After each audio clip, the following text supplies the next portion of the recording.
Barbie was a cultural phenomena this year for the makers of the toy and, well, pretty much everyone else. And it showed how any brand or organization could ride a cultural wave if they were clever. And it also demonstrates how a brand from 1959 was able to communicate and develop conversations with an audience whose age spreads across decades, emotional triggers, and needs. Welcome to the Public Relations Podcast, a 40 or so minute dive into PR stories this week and what we can learn from them, PR conversation, as well as lots of tools that we spotted for communicators too. The Public Relations Podcast with Richard Midson. My guest host this week is the amazing Heather Wagner-Reid from Juice Consulting, who'll be joining me in just a few seconds' time. But welcome back to the second episode of the brand new format of the Public Relations Podcast. We've got a lot to talk about this week. There are AI tools for media training, coping with situations where the press confronts you when you're not ready. We're talking about my guest campaign to get people talking about what we do with bottled water and their campaign for freewater.io. And we're going to be talking, of course, lots about Barbie as well, because there's so many techniques that you can see in there as the things that people can use if you didn't take advantage of it this year. A big thank you also to Adam Weeks from Serious Influence, who joined me for the first episode of the new format last week. And we muddled our way through for rather longer than I planned.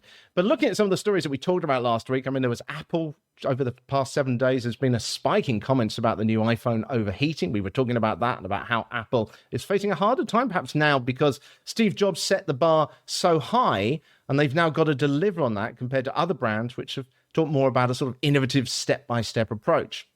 And we were also talking about leaks as well last week. And we've heard a lot from social media platforms this week with various leaks, not really confirmed about whether they're going to start charging for you to use social media platforms, whether that's going to mean we're going to get loads more ads if we don't pay. We don't quite know what's happening, but maybe this is a way that they're testing the water and seeing what's going on, as we were talking about last week. We will follow that story closely, though, of course.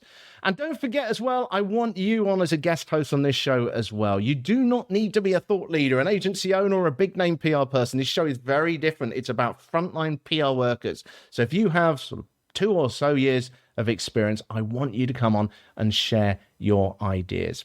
There's just one other thing I do want to say before we start, and that is that I don't really want to get into talking about sad global events that are going on right now. There is obviously a lot we could talk about from a PR perspective, but perhaps now is not the time for that. So I will simply say that if you are a professional communicator anywhere in the world, I hope you are safe.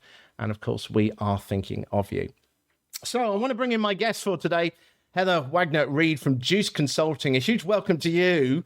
The first thing is that we're actually recording this a lot later than we planned, but it was all your own fault because you did so well with your marketing campaign, didn't you? It's your fault. Well, I'd like to think so, but I really don't know that that's the case. But we were joking before we started that I was in a huge traffic jam because we're having AC, which is our big music festival here in Austin. Yeah. And I got here a little later. It was just log jam. And we did 2 parties this weekend for Spin Magazine. And yeah, I'd like to think that the party, created a lot of traffic. It's still there from Friday, Saturday night. Well, it's perfect words, isn't it? No, this is just a very big, very huge cultural event here in the U.S. And so lots of people in town enjoying it right now. Well, I'm glad you're with us anyway. Right, let's start off with a couple of news stories, and then we've got so much to talk about in terms of celebrity stuff, which I know you have got so much you can provide some insight on that. But the first one I wanted to talk about was one of the political staff caught on camera enjoying a party with work colleagues during the COVID lockdown in the United Kingdom has been confronted by a reporter at the Conservative Party conference. Now, the reporter videoed the person leaving an event with a smile on their face as they came out of the event. They asked the person if they had a message for people whose relatives died during the lockdown. The person dropped the smile, looked a bit unimpressed, raised their head and walked on. So what should you do in a moment like this? The first thing that my gut feeling when I saw this, Heather, was that you've got to be prepared and you've got to expect this kind of thing. Absolutely. Yeah, no, I thought the same thing. I thought, somebody didn't train their staff properly. I mean, I think when you watch the video, when you actually watch the clip, you can see that they went quiet. And the first question the journalist asked was, "Are you that person?" And she didn't answer, which I thought was good. So she did at least go quiet. But the whole body language, it really, I mean, I'll have to share the link in the newsletter this week. But she went from smiling, which you can understand. She's coming out of the event. And then she's confronted by the reporter, and then she just puts her head up like this and tries to smile. And it just, although you're in very much a kind of no-win situation here, that message was too easy to use as a journalist against her. Yeah.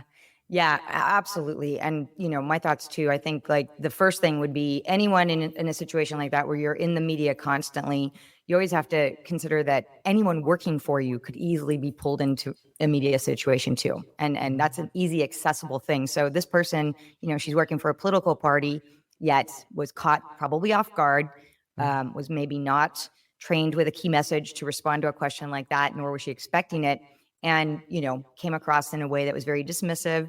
So my thought is, yeah, you got to train your staff. Even if they aren't spokespeople, you still have to arm them. You still have to tell them what to do. They may not be comfortable being in front of the press, et cetera, et cetera. There's ways to get around that. You could you're right, like the body language alone was what really caused the problem. I mean, she had a little bit of compassion in her face whatsoever. That could have changed. It's interesting because I've been at these political conferences, so I know the way that the journalists are moving around, and it's very difficult to avoid it if you are in that public eye. But it's like I kind of feel that the fact that she didn't say anything was probably the safest thing. The problem for me was the body language, because it's like one of the common techniques that politicians are obviously using all the time is that when they're confronted by a bunch of journalists asking awkward questions, is you basically pretend that you didn't hear them. You appear that it was all just a lot of noise. You keep a sort of natural demeanor, and then you just keep walking to that safe space wherever you can do. But the problem I felt with her was that her body language just went,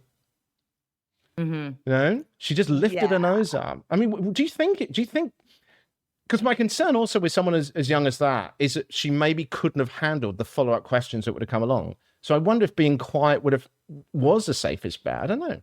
Yeah, I think to me, it came across as a lack of experience with media and just being uncomfortable in the situation and not knowing what to do. Unfortunately for her, though, it was like a media moment that it's going to be hard to live down.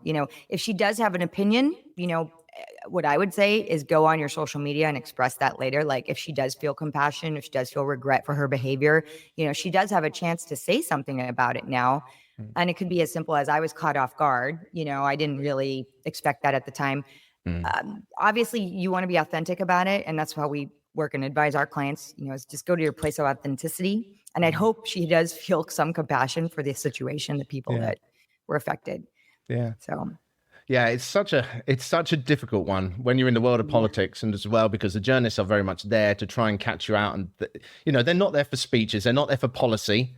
They need those little moments. It's almost, in fact, it almost ties into, you're an expert in the celebrity space, but it almost makes me think at times that political conferences should be focused more on those micro PR moments than on the big speech. I mean, okay, the speeches are very much aimed at the party faithful who are there, but it's like if you want to get that attention from the press, it feels like you need lots of little PR moments.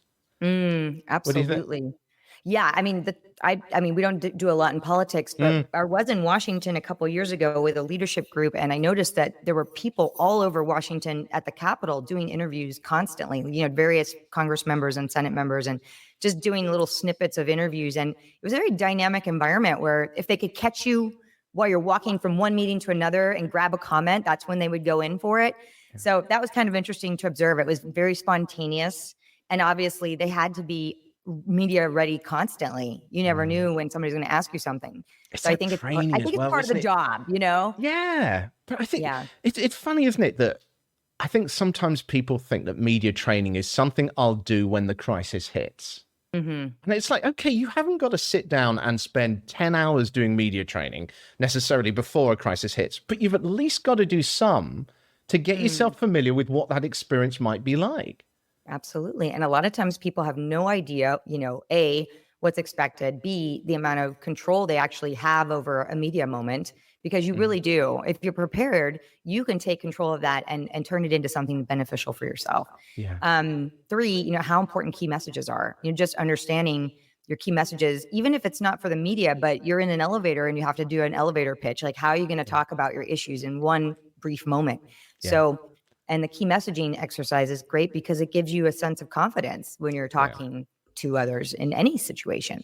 Yeah, and maybe that's exactly what was needed there. Okay, let's move on to Barbie. I mean, we're going to be dominating today, but there's just so many different elements of this.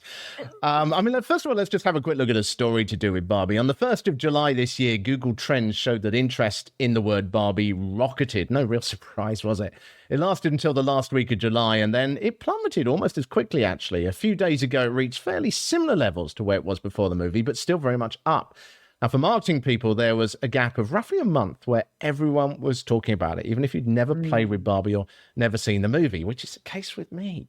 But during that month, there was a situation where a bus was seen driving down a road in London with a huge figure of Margot Robbie on the side dressed as Barbie. And the bus was all pink to match the movie's colour palette, of course.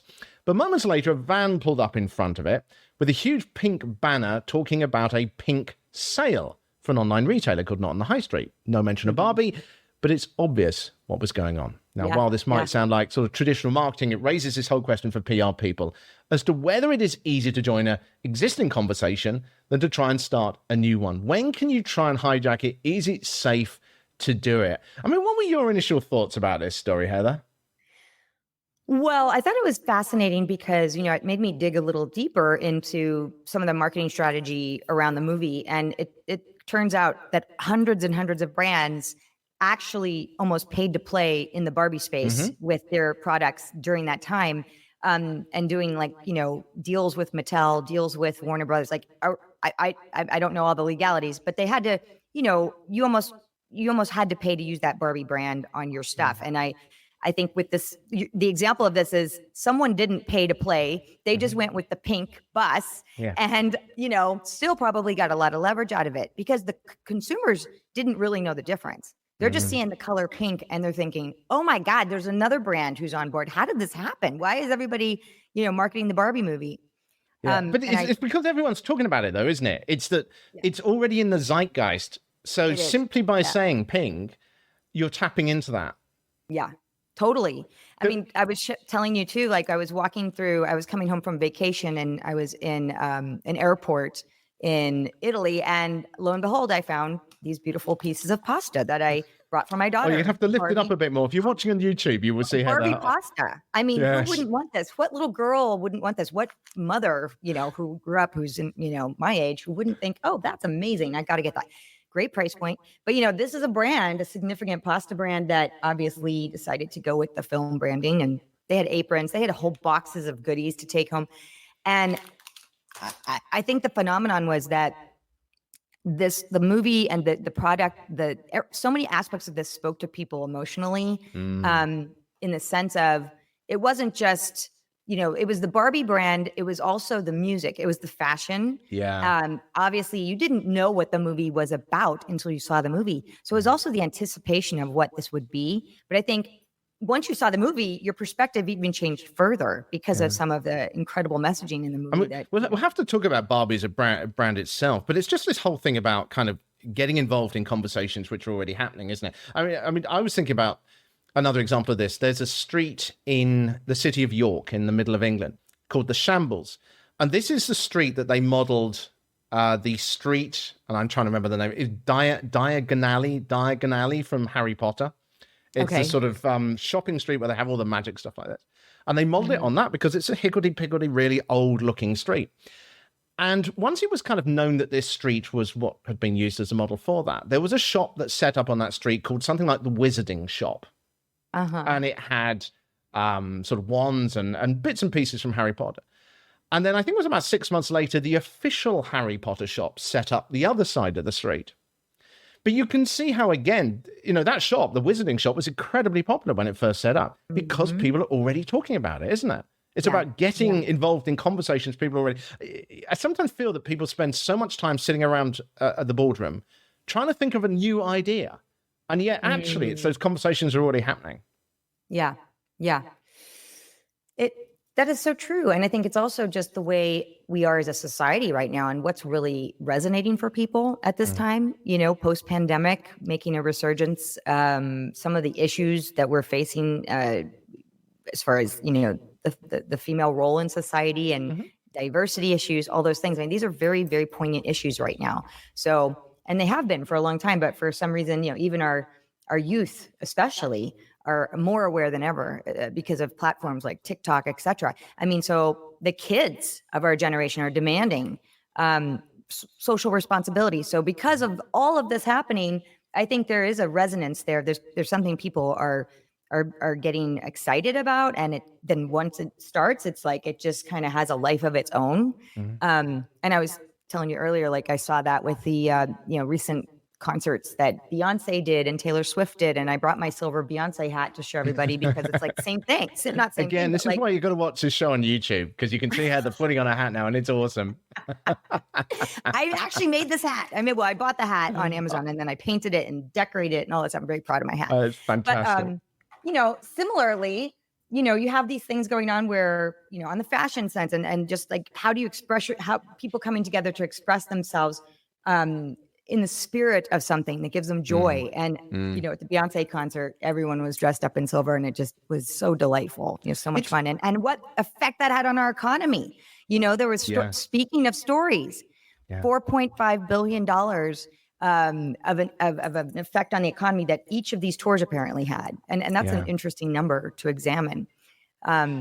Anyway, I'm going on and on. No. It was like, there was a story we talked about last week, which was Chipotle, and they had this quesadilla, and that they introduced to the menu, and they introduced it because some influencers were talking about it. So they could have spent all their time coming up with this new idea for a quesadilla, working out the marketing campaign and all this kind of stuff, and spent ages just trying to get it to a certain level. And yet, because these influencers already started that conversation, all they actually had to do was then add it to the menu. And was it like a 25% increase in sales they got straight away? Yeah.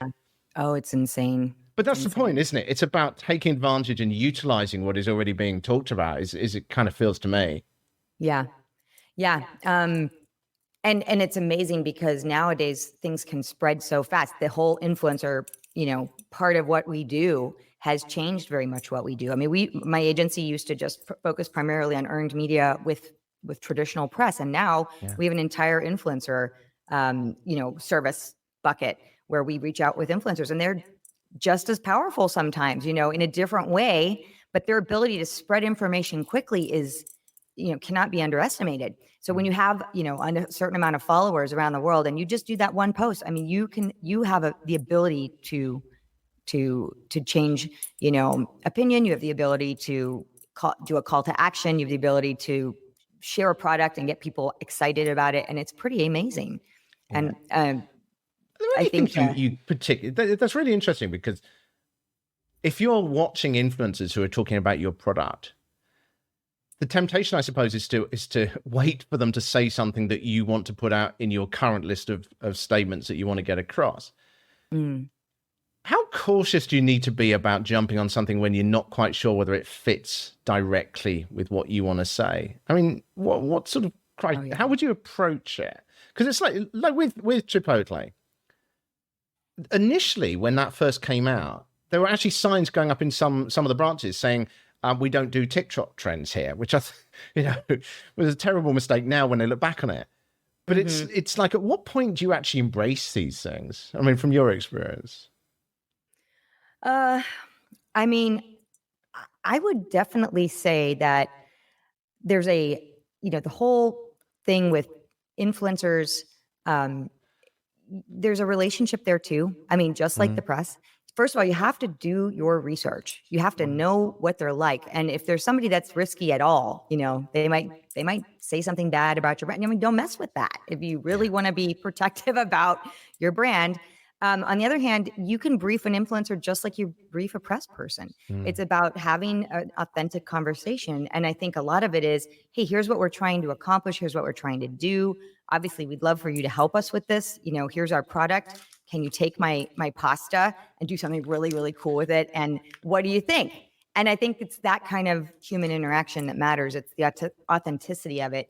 And obviously, again, like, do your research. You'd never want to put yourself on a news program or, something that has any kind of, I'd say, where the journalist is not fair in their reporting, or, you know what I mean? Like, so I feel like influencers are similar. That's a really good way, comparing it. Yeah. But the thing with influencers is it's not just about people who are sitting there making content for social media. And we always think of influencers also anyone who has a large following. So it could be a Yes. celebrity, it could be, you could put politicians in that bucket, anyone who has a large following who would be willing to share your information. So, in that respect, each one would be handled very differently. I mean, there was that research from Ogilvy that came out quite recently, which was talking about the fact that CMOs are very much looking now for influencers on LinkedIn and nano influencers. They're looking for expert voices. So, I think often people think of influencers as just being teenagers doing makeup tutorials, and it's an influencer is someone who has a following, who is trusted and respected as an authentic voice, isn't it? God, we could talk about it. Let's talk about Barbie. Let's go into a bit more detail on this. I mean, part of PR, of course, is finding the message that resonates with people. Without understanding what triggers people, we can't create that conversation. And some recent research showed that people have very clear ideas about whether they want a brand, for example, to be old or new. According to the Achilles heel of established brands from the Journal of Marketing Research that came out recently, when they buy tech, they want to buy from a new upstart company. But if you're buying furniture or a watch, they want the 100-year-old brand with heritage. The conclusion was, if we want quality, we go for an old brand. If we want innovation, we go for a new one. So then we come to Barbie and things get more complex. Do we want an old Barbie?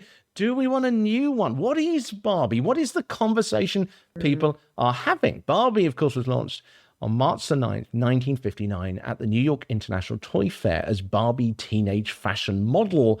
And it's a cherished memory that many people have from growing up. But it couldn't stay in its 1950s form. In recent years, of course, criticism of outdated ideas led to more body shapes, skin tones, a more confident, realistic look to modernize it.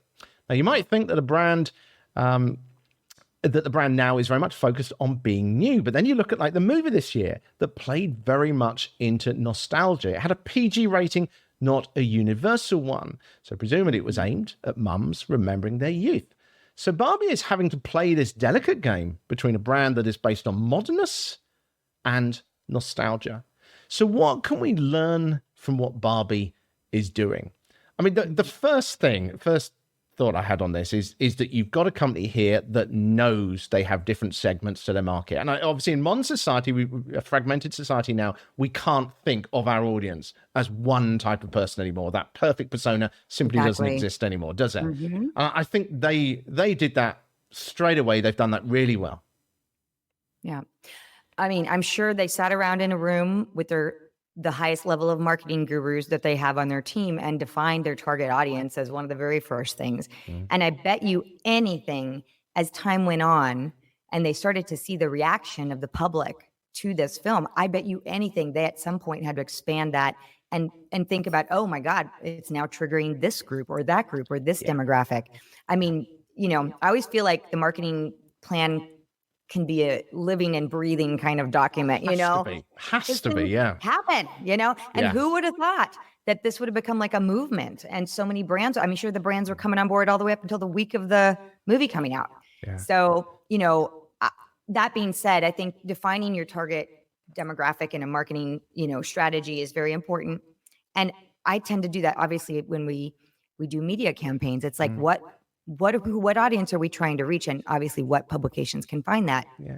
And for this particular message though, isn't it? Because it's like when you look at Barbie, you think, well, here you were trying to reach, obviously it's stereotyping, but you're trying to reach mums who are remembering Barbie when they were a kid, or the imagery or the sort of classic designs of clothing, the styling of the marketing was all very much aimed at nostalgia, rather than saying, buy an up-to-date modern Barbie, you little child, wasn't it? Right. It was a different message, but for the same product.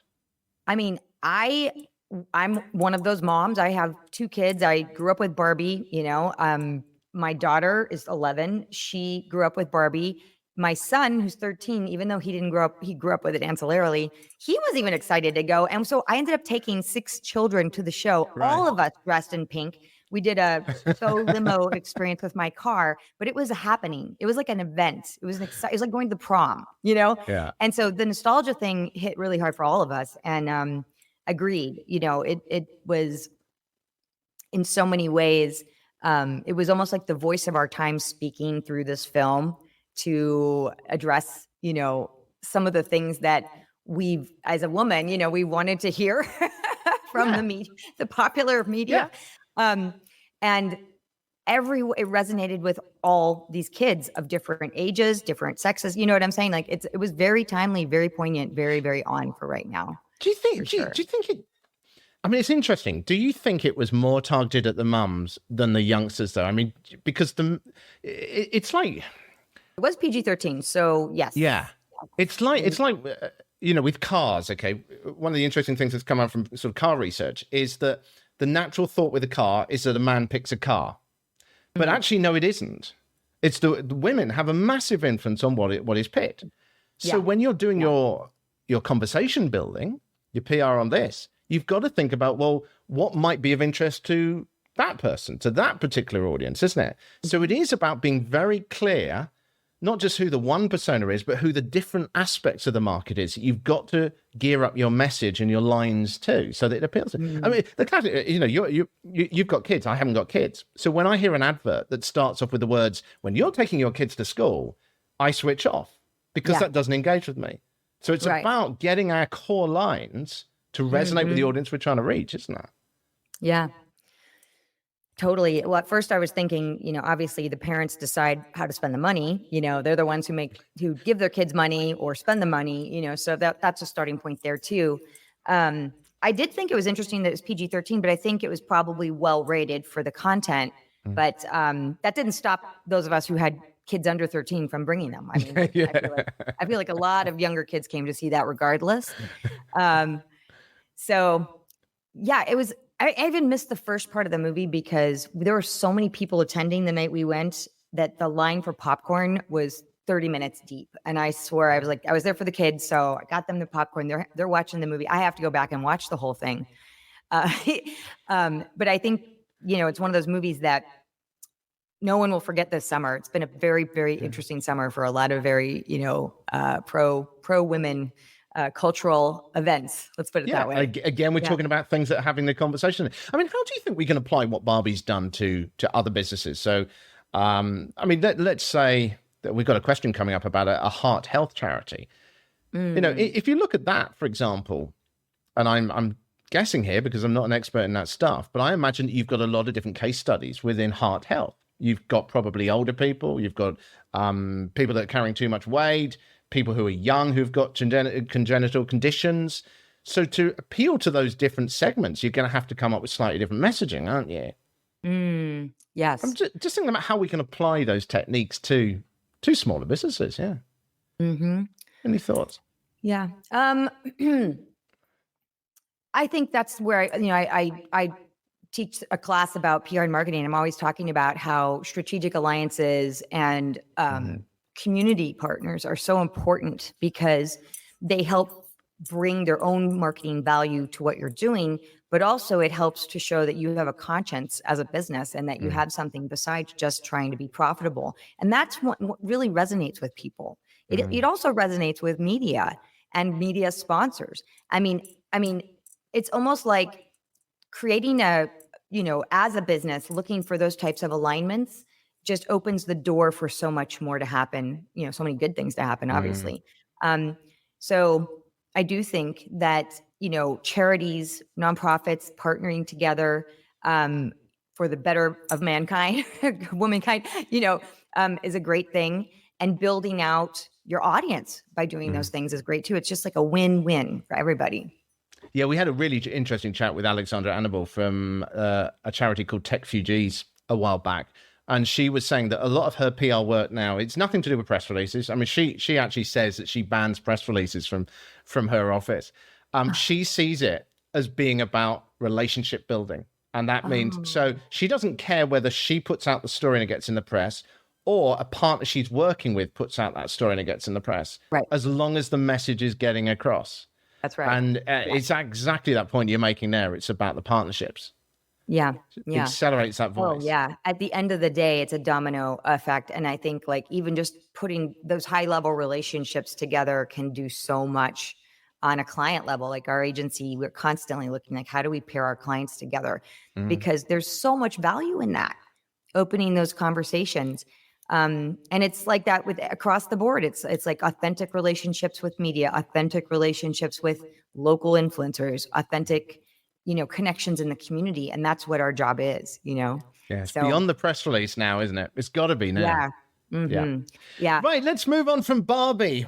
I want to talk about this free water campaign that you've been involved with, because I remember when you sent me across this video when we were talking about this, and it had me really laughing, but it had a great message in it. I mean, it was swearing, but they cut out the swearing. But it was just the way it was done. It was so funny. But tell us a bit about this campaign, how you set it up, what you were trying to achieve with it. Absolutely. So, and I'm glad we're talking about it because it is a global brand. I mean, this is the phenomenon about free water, is that it is known around the world. And for some very specific reasons. It is a startup out of Austin, Texas. But they have done an incredible job on their socials and specifically TikTok. And you know what happens when something goes viral on TikTok? It's like that, magical moment where all of a sudden you can increase your followers, from 5,000 to 100,000 instantaneously. Yeah. It's a very powerful medium. It's powerful for all kinds of industries. I see it happen in the music industry, breakout songs, breakout hits, breakout artists constantly. So what free water is, and I have another example. I brought a lot of examples today. So you've got to watch on YouTube as well. I mean, this show used to be only audio. We're only just starting to do YouTube, but have a look on the YouTube channel as well. Something for people to see. So this is one of the bottles that we had created for my company. It was our 15-year anniversary last year. So I did. You lift it up a bit more as well, just on YouTube, so we can see it. That's it. Yeah. Yeah.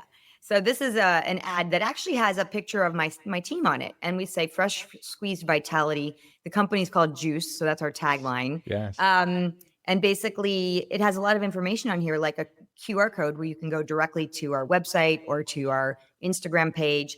It also says if you mention this ad, you get a discount on services. So there's a call to action here.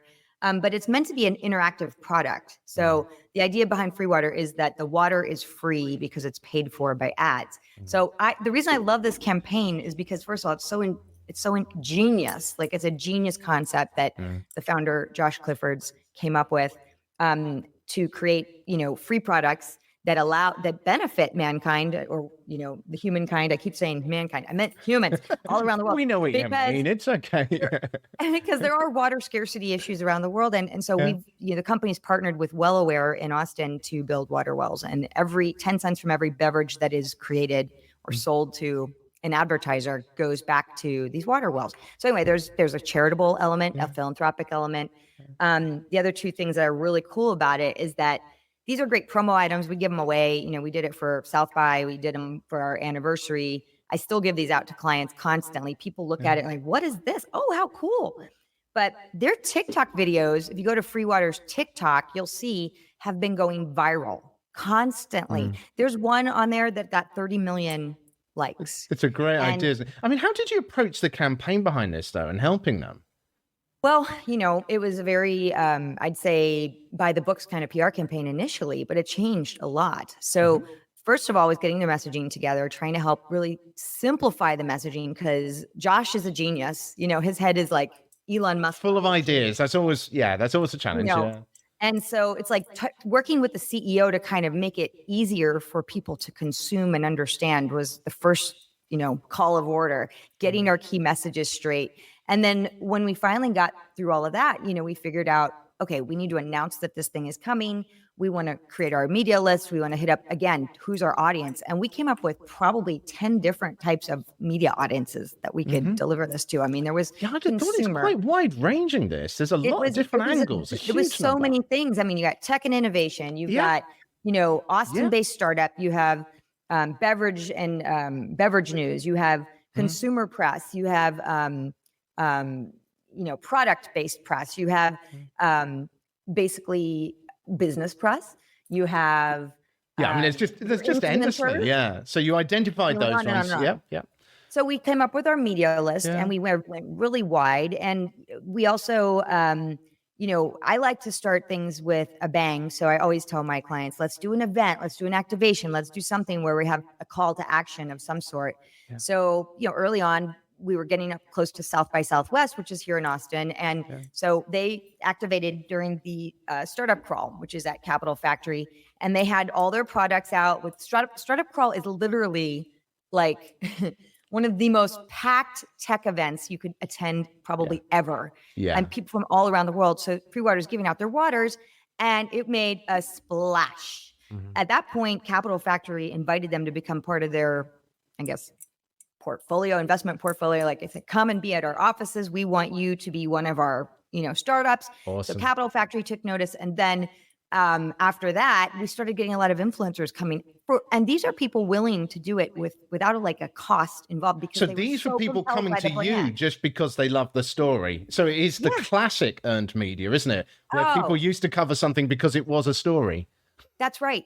It's when you start doing the PR push to the PR pool, or the PR like, oh, now we got to manage all the things coming in. Yeah. So things switched very fast. And something very interesting happened too, is that because they're getting so much action on social, media were contacting them through their socials. So through TikTok, through Instagram, asking for interviews, podcasts, YouTubers. I mean, especially people that lived online were coming to the company. And it became a little bit of a household name in Austin, because I'd bring it up in my class with 20 somethings, and then I'd say, there's this client, Free Water. Oh, we know Free Water from TikTok. Well, that was happening around the world. And if you look at how the brand is perceived around the world because of their prominence on TikTok, people see it as a major brand, and it is, hey, that is what branding's all about, right? So the challenge then was basically managing all this inbound PR then, wasn't it? Yeah. It had gone from an outbound PR to an inbound PR campaign. Absolutely. And I mean, the team, it's a small team. So we're the agency. I'm also on the team. I've been on the team as well. It's kind of an interesting relationship because I love the company so much. I also dived into this. So, giving my whatever expertise, connections, et cetera, that I could. But, they were getting inbound press on the socials. And so that became another stream of opportunity. And how did you keep the narrative going then? I mean, there obviously are so many different possibilities I can think of straight away, but what did you focus on? How did you do that? Well, we started to just kind of put little tidbits out there about what was to come, what to expect from the company. So the other thing is, there's two things. One that I find so compelling about the brand is they want to create the world's first free vending machine and put these vending machines all around wherever they possibly can. I love it. And they also want to create the world's first free supermarket, Amazon 2.0, where, and this is something that Josh should really be speaking to, not me, because Josh is the inventor of this idea. But the concept is, creating a space where people can come and get free products.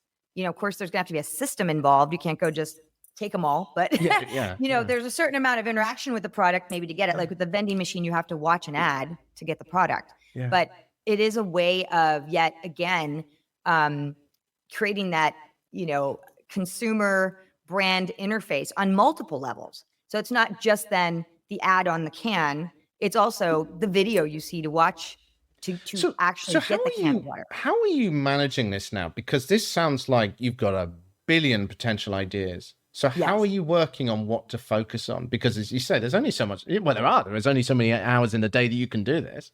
Yeah. I mean, right now it's like PR is one piece of a bigger situation. I think that their socials have been so effective that, it's kind of it's like a ginormous, it's like the ultimate PR goal is that you have press coming to you all the time. You don't really have a lack of coverage, and you've got these socials that are just going crazy.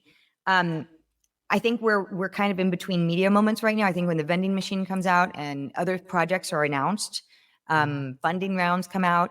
I mean, they're still looking for investors, things like that. So right now, I'd say we're just going through this cycle of things are really good. Things are actually just continuing to happen. But you've got presumably a sort of plan for the coming year or so of what you would like to try and hit, and then you'll adapt from there, right?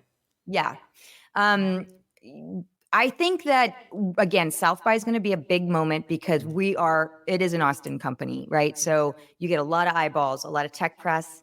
You could pitch this to any kind of press because any type of industry could use it. Yeah. Music.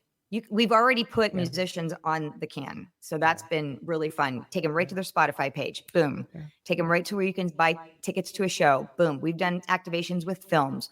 We've done activations with a lot of other tech companies. We're hopefully getting ready to do something with the Army during South by, who's another client of ours, and they have a huge tech, arm called the Army Applications Lab. people just find it to be a multi-use product that serves a lot of different purposes. It's a great story, you isn't also it? feel good about it because it's giving back to charity. Yeah. So in turn, you're giving One question I love to ask with things like this is that, PR in the world is changing all the time. Has there been anything that you've learned in particular from this campaign which kind of surprised you? Or, is something that's like, oh, we've got to do that in future now because this works now. Okay, I think the biggest takeaway for me, and this goes across the board with brands that, and you could relate it to the Barbie movie, but when something takes on a life of its own, right? You go into a campaign, you don't ever really know if that's going to happen. That's the ultimate goal, right? It's even like that with music. If the music is good, it does take on a life of its own. Yes, you need to market it. Yes, you need to get it out there. You need to get it to the consumers. But at a certain point, things go viral. And that viral aspect of a campaign changes everything, because instead of you being on the side of you're pitching, You're trying to push that story out there. Listen to us, please. Yeah. Yeah, you're more on the receiving end. I mean, when I worked with Beyonce for many years, and it was like that with her. I mean, there were so many interview requests. I wasn't doing PR. I was on the management team, but there were so many PR requests coming in constantly. At a certain point, you just had to shut it down and say, whoa, she only has so many hours in a day. So there's going to be certain things she can do and a lot of things she's not going to do. And that is just the reality of a big brand. And again, Barbie, I think it took on a life of its own, It is the challenge though, isn't it? Because when it's coming in, it's like in politics, when you're dealing with political PR, journalists need politicians to give them content so that they can run their newspapers or outlets and stuff like that. So it is very much an inbound situation. You're always trying to push out an agenda of what you want them to talk about. They've got their own idea and they're constantly coming to you for that. So it's very different from trying to put out a sort of consumer new idea brand. That's an interesting point. Yeah, it's that viral moment, which is really what struck you. Yeah, I actually have to say, I mean, I've had the luck of working on both sides. I mean, I've been on certain campaigns where you are pushing out and many things where you're on the incoming. And it's an interesting dichotomy. I always talk to my team who are younger about what the nuances are of both, and it's probably a little bit more fun when you're on the inbound because it's, certainly easier. You're not like struggling like, you're just managing it rather than going, oh, why won't someone listen? Right. Yeah, you have to unfortunately learn how to say no a lot, which is not easy, not fun. But it is a reality that there's only so many hours in a day, and at a certain point, things get so big that there's a cost to manage that. There's a cost to entry for things, Yeah. So. Awesome. Right, we've got a few more things to talk about in the show today, so we will have to race on because there's so much I'd like to talk about with Heather. It's so interesting, this stuff. Don't forget, the newsletter comes out every week. It is free. It's basically just my conclusions from what I got out of the show each week. So if you would like to get that, head to the publicrelationspodcast.com/subscribe and you can get that there. Quick AI story for you. I can't remember where I saw this story again, but I thought it was quite interesting. It was talking about how AI could help improve media training, and having done quite a bit of that myself, and Heather's done quite a bit of that too. It's like part of the technique is playing devil's advocate, of course, when you're asking those awkward questions. And whilst AI can't replicate the power of a human asking those questions, the intonation in your voice and stuff like that, the article was saying, well, maybe it can come up with ideas for the kind of questions you might be asked. So I thought I'd give it a try. And I actually entered into ChatGPT and I said, imagine you are an aggressive TV interviewer and you want to catch me out. Give me a question about the use of PR in business. And it said, I quote, all right, given that public relations has been criticized for manipulating public opinion and essentially whitewashing corporate actions, can you explain why businesses should be trusted when they invest heavily in PR campaigns? Isn't it just a sophisticated way of covering up their misdeeds? Oh my gosh, no. Hilarious. Whoa. It's quite interesting, though. I mean, that was me putting in a very basic prompt, but you can imagine that if you put in a news article or you put in that something that a journalist who was going to interview you has written before, then it could look through that and suggest some more ideas and act as a brainstorming tool that can help you come up with some questions to ask the person that you're working with. Yeah. I thought it was quite interesting. That is fascinating. That is truly fascinating because, right now, a lot of publicists are using databases like Muckrack or Cision or Meltwater or something to track keyword searches, of course, Google too.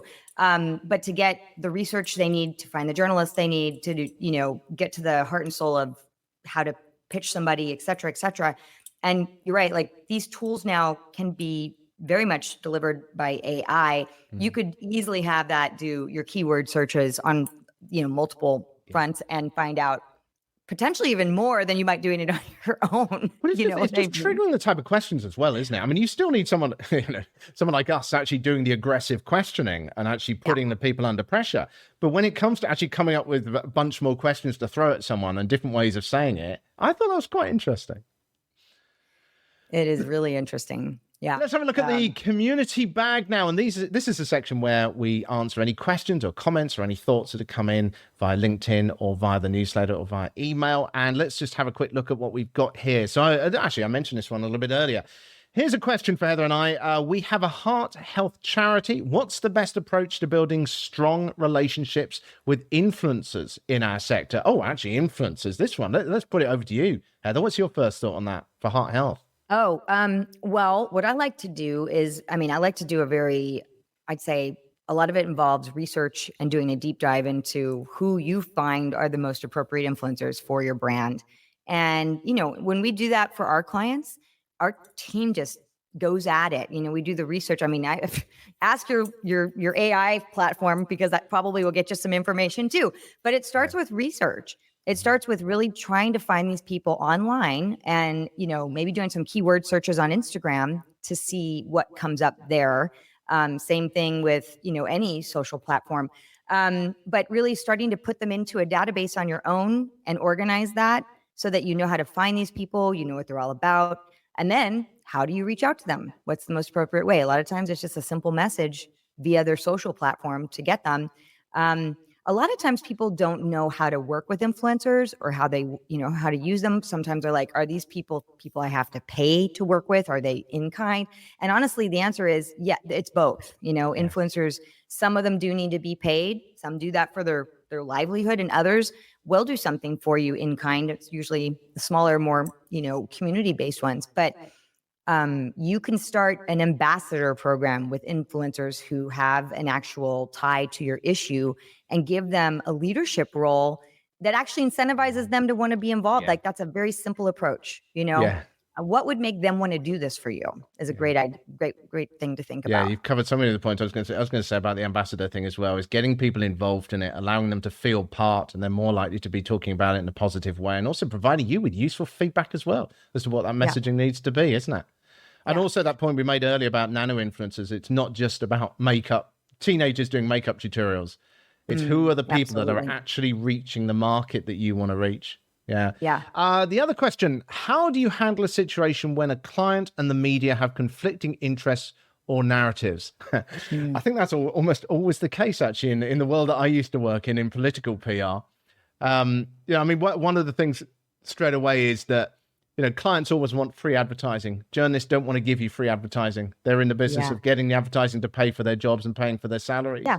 So I think if you're struggling with this, if you're struggling with trying to get the message across, it's because you haven't bridged your story to what they need. You've got to think about bridging your message. Any thoughts, Heather?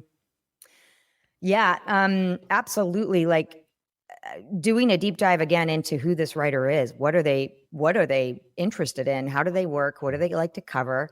And if it is a fit, if it's something that if you want this person to cover you, you really need to think about what's going to be a value of interest to them. You can't just cold pitch them your idea or cold pitch them your product without going through that process. And it's very important to think about it from their perspective, as a journalist. And really, I love, again, going back to key messages. If you know what your key messages are before you even go into an interview, and you are very confident in that, then no matter what the questions are, you can always go back to what your key messages are. And that is trying to integrate both the answer to the question and why you're there in the first place.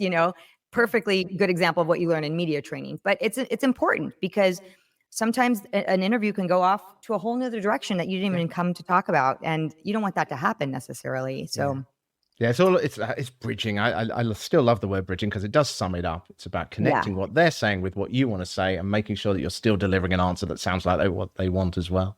Yeah. But, again, like as a PR person and going back to what you were saying earlier, it's like, I think authenticity is so important in all of this. It's like, I never want to personally work with clients that I have to feel like I have to cover something up or not be authentic with. So it's like, if you can be authentic with what you're saying and you're there with a belief and you want to advocate for something, or you want, that's, to me, those are very important values to have when dealing with the media.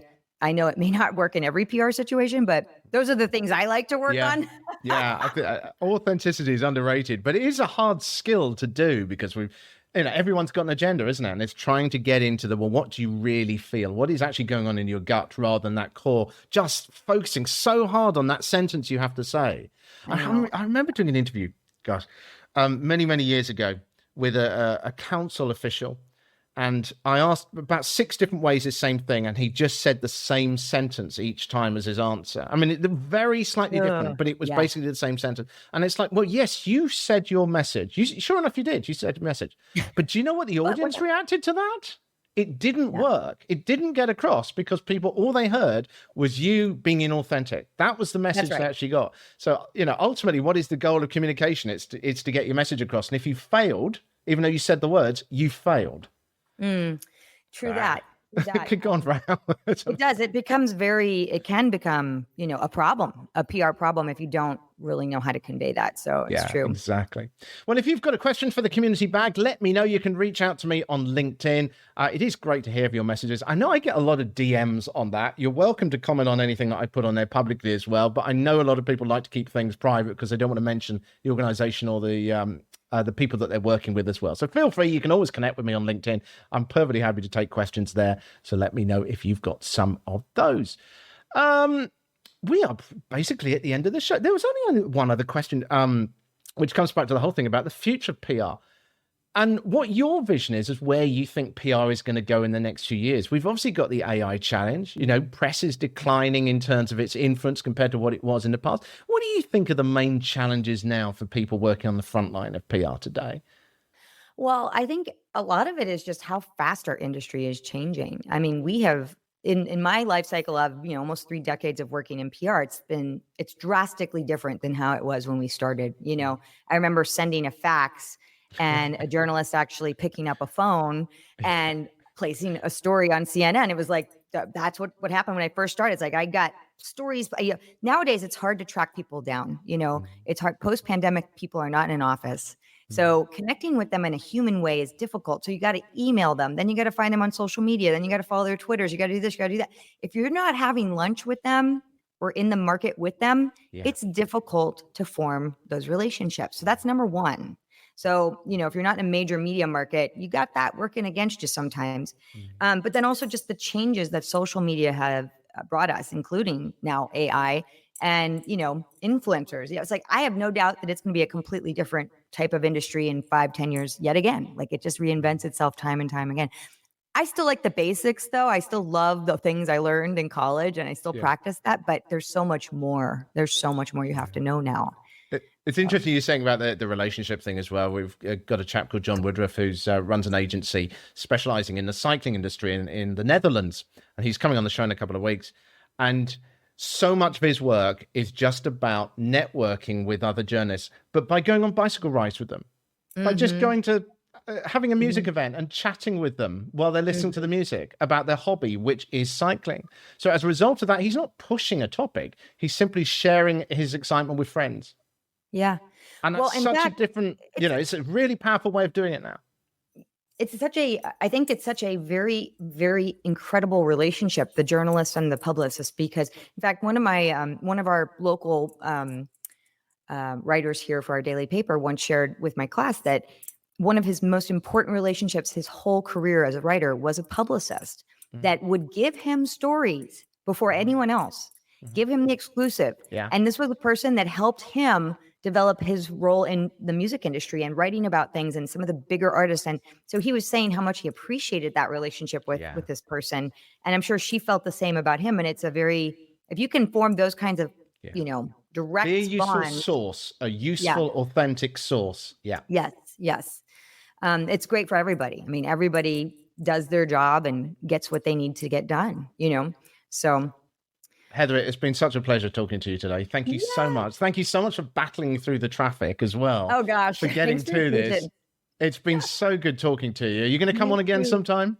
I'd love that. I'd love that. We would love to have you. Okay. I feel this is one of those shows whereby we could just talk for 10 hours, but people have got day jobs to get to as well. So we're going to have to round it up there. So thank you so much for your time. Thank you so much. It's been a pleasure. There's just a couple of things left for me to say before I round up the show. If you're running a campaign, let me know what you're up to and a little bit about it so that I can give you a plug on the show. You can reach out to me, as I say, on LinkedIn by Richard Midson, Midson. You can comment on there or send me a direct message, however you want to do it on there. Number 2, if you'd like to be a guest host on the show and want to introduce yourself to everyone, then head to the publicrelationspodcast.com and click on the guest link on the menu there as well. That gives you all the details about how you can take part in the show. And I would love to have you on. If you are working on the cold face, on the front line, whatever you want to call it, of PR today, and you are slogging away trying to get your client or your organization some coverage and some conversation generated around it, I would love to hear what you are getting up to. In the meantime, whatever you are up to this week, whatever campaigns you're working on, I hope you have an absolutely amazing week, and I will speak to you next week.